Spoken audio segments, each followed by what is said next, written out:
కార్యదర్శి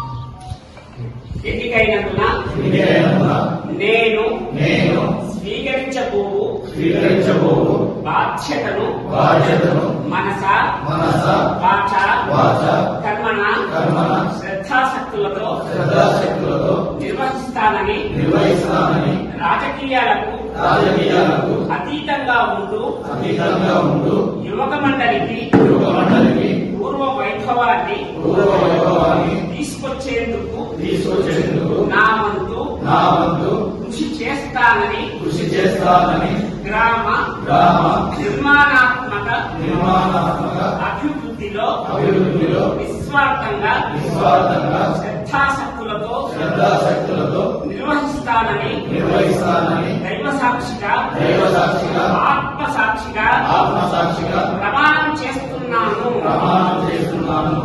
జై మరికల్ యువక మండలి.